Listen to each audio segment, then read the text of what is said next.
বিসমিল্লাহির রহমানির রহিম। TM agro and fisheries এর পক্ষ থেকে আপনাদের সবাইকে জানাই আন্তরিক শুভেচ্ছা এবং অভিনন্দন। আজকে আমাদের স্টুডিওতে উপস্থিত আছেন মারিয়া হক মিম এবং আমাদের মার্কেটিং টিমের হেড অর্থাৎ আমাদের টিএম এগ্রো অ্যান্ড ফিশারিজের যে ব্র্যান্ড অ্যাম্বাসেডর জনাব আশরাফুল সাহেব। তো আশরাফুল সাহেবের কাছে আমার প্রশ্ন, যে প্রশ্নটা থাকবে এটা আপনাদের প্রশ্ন, জনগণের প্রশ্ন এবং মাছ চাষির প্রশ্ন। তা আমি এবং মারিয়া হক মিম আমরা প্রশ্ন করব আশরাফ সাহেবের কাছে যে এই যে কাস্টমার আমাদের কাছ থেকে জানতে চান যে ভাষা ফিড না ডোবা ফিড কোনটা। তো মিমের কাছে অনেক কাস্টমার ফোন করে যে ভাষা ফিডের জন্য, পরবর্তীতে আমাকে অথবা আমার অন্য কোনো এমপ্লয়কে যখন অর্ডার করতেছে তখন ডোবা ফিড অর্ডার করতেছে। কাস্টমার কনফিউজ হয়ে যায় যে কোন ফিডটা নিবে। আমি আশরাফুল সাহেবের কাছ থেকে জানতে চাইবো যে উনি আসলে কোনটা সাজেস্ট করবে, কোন সময়ের জন্য কোনটা ফিড। আসলে দুইটা ফিডই মাছ চাষের জন্য গুরুত্ব, ভাষা এবং ডোবা। এবং আমরা নার্সারি ফিড হিসেবে কি পাউডার ফিডটা ব্যবহার করি, তাই না? এই ফিডটাও তো গুরুত্ব। আবার আমরা যারা হাতে বানানো খাবার তৈরি করতেছি এটাও গুরুত্ব। তাহলে অ্যাকচুয়ালি কাস্টমার কোনটা কখন ইউজ করবে এই বিষয়টা আপনি একটু ক্লিয়ার করবেন। এবং এই যে আপনি বিভিন্ন ধরনের যে ভিডিও তৈরি করতেছেন চাষি ভাইদের হেল্প করার জন্য, ভাষা ফিড, ডোবা ফিড, ম্যাশ ফিড, তো কাস্টমার আমাদেরকে এটাও বলে যে আপনি একই মানুষ বিভিন্ন ধরনের কথা বলতেছেন, কাস্টমার কনফিউজ হয়ে যাচ্ছে এক্সেল কোনটা ব্যবহার করবে। প্লিজ আপনি বিষয়গুলো যদি একটু ক্লিয়ার করতেন। এবং আমি দেখতে পাচ্ছি আপনার পিছনের যে হোয়াইট বোর্ড, হোয়াইট বোর্ডটা হোয়াইট হয়ে আছে, শুধু লিখছেন টিএম এগ্রো অ্যান্ড ফিশারিজ আজকের বিষয়। তা আজকের বিষয়টা এটাই আমরা জানতে চাই জনগণের হয়ে যে একজন মাছ চাষি বা একজন আদর্শ মাছ চাষি কখন কোন খাবারটা ব্যবহার করবেন। আপনি একটু শর্টে যদি দর্শকদের উদ্দেশ্যে বলতে। সবাইকে শুভেচ্ছা। আপনাদের যে কম্পিটিশনটা সেটা থেকে বিভিন্ন ধরনের খাদ্য আমার বাজারে যেহেতু অনেক ধরনের খাদ্য প্রচলিত হচ্ছে এবং আমি একই ব্যক্তি একবার মধ্যে সাজেস্ট করছি, একবার আবার কোনো ক্ষেত্রে প্রোটিন মাত্রা হেফেজ বলছি, এটা অবশ্যই নির্দিষ্ট দাম থাকে। তো আমি আগে টপিকটা নির্ধারণ করি এই ধরনের শুনে এসেছিলাম ভাষা না ডোবা। প্রথম টপিকটা থাকবে হচ্ছে ভাষা নাকি ডোবা। ডোবা একটা কনফিউশন থাকে। জি, প্রথম কথা তিনটা জিনিস দেখবেন, আমরা এই খাবারের কোয়ালিটির এই তিনটা বিভিন্ন আমরা খাবার যদি পাচ্ছি এর মধ্যে আরো কন্ডিশন আছে, স্টার্টার, স্টার্টার, গ্রোয়ার, ফিনিশার, প্রত্যেকটার মধ্যে আমরা যাচ্ছি। এখন এই প্রত্যেকটা মধ্যে যাওয়ার আগে যে জিনিসটা হয় প্রত্যেকটা বয়স অনুযায়ী আমরা তিনটা জিনিস, এক বয়স, সবার দুই নাম্বার হচ্ছে প্রজাতি। কারণ প্রজাতির ভেদে মাছের খাদ্য প্রক্রিয়া এবং তার মানে যে শরীরের চাহিদা সবকিছু আলাদা হয়ে যায়। তিন নাম্বার হচ্ছে এইটা মনে রাখবেন, 4 নাম্বার চাষ। আপনি কোন পদে চাষ করছেন, বাড়িতে করে পুকুরে করে কেসে করে চার্জে করে। বয়সটা কেন বললাম এটা আসি, প্রথমে বয়সের কথা বলছি। এই ভাষা না ডোবা এটা অনেক কনফিউশন থাকে যে আসলে ভাষা জিনিসটা হচ্ছে আপনার চোখের সামনে, আপনি 100% শুনে দিচ্ছেন এটা যাচ্ছে বয়সের ভিত্তিতে আপনি পেলেটে দানাদারগুলি বড় করছেন, কিন্তু যখন এটা বয়সটার সঙ্গে আরেকটা জিনিস মনে থাকে, এটা বাংলা মাছ, বাংলা মাছ এটা এটা পরে পরবর্তীতে চলে আসবে। বয়সের সময় হচ্ছে প্রজাতির বয়স বাড়ার সঙ্গে সঙ্গে তার প্রোটিন চাহিদা আস্তে আস্তে কমে আসে। এখন যখন আপনার একটা মিডল স্টেজে আমার তার গ্রোথ চরম পর্যায়ে, তখন কি উচ্চ মাত্রার প্রোটিন দিয়ে আপনি কি সেই খাবার মানে খাবার শৃঙ্খলা রাখতে পারবেন না। এটা চাষ করার সময় না, কারণ হিসাবের দাম অনেক অনেক বেশি। এটা হচ্ছে প্রজাতি, তার যাতে মাছকে আপনি যতই চেষ্টা করেন ভাষা খাবার দিলে কোনো লাভ হবে এখন সোজা কথা। তার মাছ খাবে ডোবা ফিড, এটা হোক ম্যাশ হোক পেলেট। এবং ডোবা পেলেট একটা মজা জিনিস হচ্ছে, এটা আমরা আগে বলছিলাম, যখন পেলেট আকার আসে পানির কিছুটা নির্দিষ্ট স্তর করে ঘনত্বের কারণে সে ওখানে আটকে যায় আর নিচে যেতে পারে, সে যে কোনো সে বিকলিত না হবে। এটাই সত্য। আমরা যেহেতু তার যাতে মাছের স্তর ভিত্তিক, তার স্তর ভিত্তিক সেই মাছগুলি সে খাবারগুলি রিসিভ করে। এবার সময় তো ভালো থাকবে রাতের বেলা আমরা যারা মাছের খাবার দিচ্ছি ক্যাটফিশ, আমি এই কথাটা কেন বেশি বলতেছি, ক্যাটফিশ ক্যাটফিশের জন্য রাতে বেলা স্বভাব সেটা ক্যাটফিশ খাওয়া কথা হাঁস খাবার দিব, হাঁস খাবার। এখন এই যে একটা দুর্যোগ সময়, এই যে এখন দেখা যাচ্ছে সাডেন বৃষ্টি হচ্ছে বা ঘন ঘন মেঘ হচ্ছে, কুয়াশা হচ্ছে, এই যে একটা সময় একটা খারাপ হচ্ছে, এই মুহূর্তে আপনি কি ডোবা করে মাছ খাবে? না। না, খাওয়া হবে না।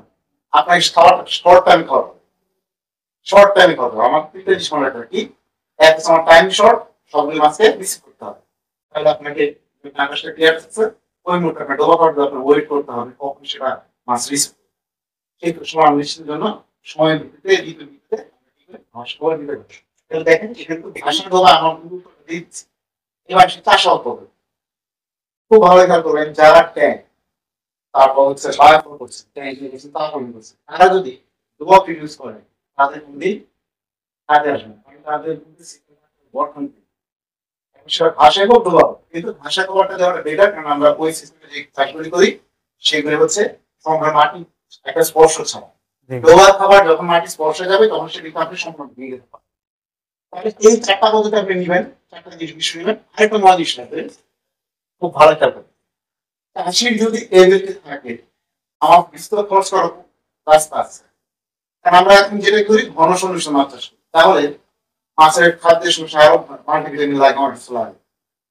যদি সেটা আমরা ডোবা দিই, বিশেষ করে যে ম্যাশ দিই অর্থাৎ পাউডারটা দিই, একটা বলে দিই পাউডার, আমি এখানে লিখে দিই পাউডার দিচ্ছি, এটা জাস্ট র মেটেরিয়ালস মিক্সিং। আপনি প্রোবায়োটিক দেন, প্রিবায়োটিক দেন, এনজাইম যায় না, অবলিপ্ত থাকছে, তবে সেটা সংরক্ষণের প্রসেস। পেলে যখন করছেন এটার মধ্যে প্রোবায়োটিক থাকে, তবে এটা শুধু চাপে হয়, এটা কিন্তু তাপে হয়, শুধুমাত্র চাপে। কিন্তু ভাষা যখন দিচ্ছেন তখন এটা তাপে আছে, কোনো প্রোবায়োটিক এখানে ঠিক না। তাহলে এখানে যারা বলে ভাষা আপনি যদি প্রোবায়োটিক সহ খাবার চান তাহলে ডোবা দিবেন, যদি প্রোবায়োটিক ছাড়া আপনি বাইরে সাপ্লিমেন্ট দিতে পারেন তাহলে ভাষা দিবেন। এখন সকল উত্তর কিন্তু আপনার পেয়ে যাচ্ছে। তাহলে এখন চাষিদের আশা করি আর কোনো সমস্যা থাকবে না যে ভাষা দিব না ডোবা দিব। আচ্ছা, দর্শক, অসংখ্য ধন্যবাদ আশরাফ সাহেবকে। আমার মনে হয় যে আপনারা সবাই ক্লিয়ার কাট বুঝেছেন কি মিম, ঠিক কিনা? কাস্টমার বুঝতে পারবে না? জি, বোঝা যাচ্ছে এখানে অনেক ক্লিয়ার ভাবে। আচ্ছা, তো কাস্টমাররা আবার অনেক সময় বলে মানে বিভিন্ন অঞ্চলের বিভিন্ন আবহাওয়া থাকে, সেই ক্ষেত্রে যেমন খুলনা এলাকা বা হচ্ছে যে আপনার উত্তরবঙ্গে যেদিকে যাবেন, হ্যাঁ দক্ষিণাঞ্চল, তো সব জায়গায় কিন্তু আলাদা আলাদা আবহাওয়া। তো সেই ক্ষেত্রে কোন ফিড ব্যবহার করবে? দেখুন দক্ষিণাঞ্চলে যে আবহাওয়াটা সেখানে হচ্ছে তীব্র লবণাক্ত তাপমাত্রা, ওই পরিবেশের মধ্যে যে মাছে আসলে আমি পারবো না, একটা প্রজাতি মাথা। এখন উনি যে চিংড়ি চাষ করেন এগুলো চিংড়ি চাষ, তাহলে আপনার মিশে আপনার যেতে পারে।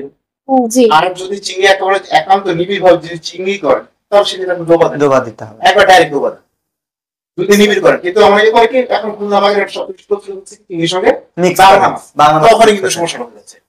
আবার ক্যাটফিশ করছে, পাঙ্গাস করছে, তারা তখন সমস্যা। এখানে আর একটা বিষয় আমরা লক্ষ্য করি, যেটা আমাদের খুলনা, বাগেরহাট, সাতক্ষীরা এই এলাকাতে যারা চাষি আছে তাদের সাথে বেশ কিছু আমাদের কথা হয়েছে যে তারা বিকেলের দিকে ডোবা খাবারটা দিচ্ছেন। কেন? যে চিংড়ি রাত্রে খাবারটা বেশি খাচ্ছে, আর সকালবেলা বাংলা মাছের জন্য তারা ভাসমান খাবার দিচ্ছে। তো ভাসমান যে মাছগুলো খাচ্ছে আলহামদুলিল্লাহ খাচ্ছে, এরপরে বিকেল হতে হতে ওটা ডুবে যাচ্ছে, এরপরে সেটা ডোবার কাজটাও করতেছে, অপরদিকে আবার এক্সট্রা ডোবা দেওয়ার কারণে ডোবার কাজটাও হয়ে যাচ্ছে। তো যারা মিশ্রণ চাষ করেন তাদের জন্য আমার মনে হয় যে এটা ঠিক আছে। স্থানকাল এবং মানে ভেদে আসলে অঞ্চল ভেদে এটা একটু চিন্তা করতে হবে। সেটা হচ্ছে এই কাজের জন্য আসলে আমরা যদি বলি যে মাছকে যে কোনো খাবার মাছ বড় হচ্ছে, এটা আমাদের ধারণা ভুল। যদি এই ধরনের চিন্তা হতো যে এক খাবার সব মাছ করবো তাহলে এত গবেষণা হতো, খাবার এত ভ্যারাইটি আসতো। একটা মনে বলে দিই, সেটা অনেকে বলেন প্রোটিন লেভেল করবেন, এটা একটু আসবেন সবাই যারা বলে প্রোটিন লেভেল, আমার হাই প্রোটিন দরকার, আমার হাই প্রোটিন দরকার, শুধুমাত্র প্রোটিন দেওয়ার মাছ জিজ্ঞেস করেন। এখন যদি আপনি হাই প্রোটিন দিচ্ছেন, ভাষা ফিরে দিচ্ছেন, আপনার খেয়াল করে দেখেন ভাষা ফিরে সবসময় হাই প্রোটিন, তাই না? জি। কিন্তু এই প্রোটিনের লস আছে বেশি, কিন্তু ডোবা ফিল্মে যে প্রোটিন পাচ্ছেন একুরেট রিসিভ হবে, কারণ এটা এখন ন্যাচারাল উপায় আছে। আর আপনি কি করছেন, এটা আনিস টেম্পারেচার করে মালিশ করে দিচ্ছেন, তখন কিন্তু তার এনজাইমগুলো হজম করতে বেশ সময় লাগে। যেমন আপনি যখন প্রোটিন দিচ্ছেন তখন তার মধ্যে কি লাগবে, এটা হজম করার জন্য লাগবে ক্যাপসিন। এই ক্যাপসিন পাবে কত, পাবে কত? দাঁড়ানো শক্ত, যেটা পানিতে এরকম ঢুকছে না, তাহলে আপনার লাল অপশন বিষয় আমরা ভাঙি গেলে কতদিন সময় লাগবে না? এটা হচ্ছে চরম বাস্তবতা। তাহলে আমি যদি আমরা যদি তার জাতীয় মাছকে যে আমরা ভাষণ খাবার দিই, তার জাতীয় মাছের অন্তর থেকে লম্বা ওটা হবে না। আপনার যেটা লাগবে, জানার যেটা দরকার ওটা দেখে এই জন্য আমরা বলি প্রোটিন লেভেল না থাকে আপনি শুধু দেখবেন আমাদের আসলে কার্যকরী উপাদান মুশকিল আছে। আচ্ছা, তো অসংখ্য ধন্যবাদ আশরাফ সাহেবকে। এখানে আরেকটি কথা আমি একটু অ্যাড করি, যারা হাতে বানানো খাবারটা খাওয়াচ্ছেন বা মারিয়া মিমের অনেক চাষি আছেন যারা হাতে বানানো খাবার নেন বা ফিডের বিভিন্ন উপাদান আমাদের কাছ থেকে নিচ্ছেন, আমরা বিভিন্ন উপাদান তাদেরকে দিচ্ছি। তো আসলে হাতে বানানো যে খাবারটা, এটার স্পেশালিটি হচ্ছে এটা অতিরিক্ত কোনো তাপ পাচ্ছে না, অতিরিক্ত চাপ পাচ্ছে না, ন্যাচারালি খাবারটা তৈরি হচ্ছে। এটা সব ধরনের মাছের জন্য গ্রহণযোগ্য এবং সহনশীলতা। কিন্তু এখানে সবচেয়ে যে মিস্টেকটা করতেছে সেটা হচ্ছে এটার সাথে কেউ এনজাইম দিচ্ছে না। সেক্ষেত্রে কিছু উপাদান আছে হজম হচ্ছে না, যেমন ভুট্টার গুঁড়া, এটা হজম হচ্ছে না, চালের কোড়া হজম হতে প্রবলেম হচ্ছে। এই যে হজমগত যে বিষয়গুলো, এই জন্যই আমরা সাজেস্ট করবো যারা চাষি ভাইরা নিজে খাবার তৈরি করেন তারা অন্তত আধা সিদ্ধ করেন খাবারটা। আপনি যে মিক্সারটা তৈরি করতেছেন এই মিক্সারটা গরম পানিতে আধা সিদ্ধ করে এটাকে ঠান্ডা করে এরপরে পুকুরে দেন এবং সঙ্গে এনজাইম মাল্টিভিটামিন প্রিমিক্সটা যোগ করে দেন, তাহলে মাছের রেজাল্টটা বেশি ভালো হবে। তো দর্শক, আসলে খাবার নিয়ে কথা বললে 1-2 ঘন্টা শেষ হবে না, অনেক কথা। তো স্ক্রিনে আমাদের মিম ম্যাডামের নাম্বার থাকবেন, আপনারা তার সাথে কথা বলতে পারেন। এছাড়াও আমাদের অভিজ্ঞ ডাক্তারগণ আছেন আপনাদের সেবা করার জন্য। আপনারা সকাল 8টা থেকে রাত্রি 8টা পর্যন্ত যে কোনো সময় ফোন দিয়ে উন্মুক্ত ফ্রি সেবা নিতে পারেন। সেই সঙ্গে যারা আমাদের কাছ থেকে বিভিন্ন প্রোডাক্ট নিয়ে থাকেন বা নিতে চাচ্ছেন, নির্দ্বিধায় নির্ভাবনায় আমাদের সাথে এসে যোগাযোগ করে আমাদের অফিস থেকে প্রোডাক্ট নিতে পারেন। আমাদের সাথে যোগাযোগ করার ঠিকানা বা আমাদের সাথে যদি সরাসরি আপনারা যোগাযোগ করতে চান, সেই ক্ষেত্রে আমাদের হেড অফিস নাটোর প্রচুর হোটেল সংলগ্ন গলি 3 নম্বর হাউস, এখানে এসে সরাসরি যোগাযোগ করতে পারেন, অথবা আমাদের শাখা অফিস ঢাকা মিরপুর 10, সেখানে গিয়েও আপনারা যোগাযোগ করতে পারেন। দর্শক, আমরা শুধু অনলাইন সার্ভিস না, আমরা ফিজিক্যাল সার্ভিসও দিয়ে থাকি। তাই নির্ভাবনায় নিশ্চিন্তে আমাদের প্রতি আস্থা রেখে প্রোডাক্ট অর্ডার করতে পারেন। সবার সুস্বাস্থ্য এবং দীর্ঘায়ু কামনা করি।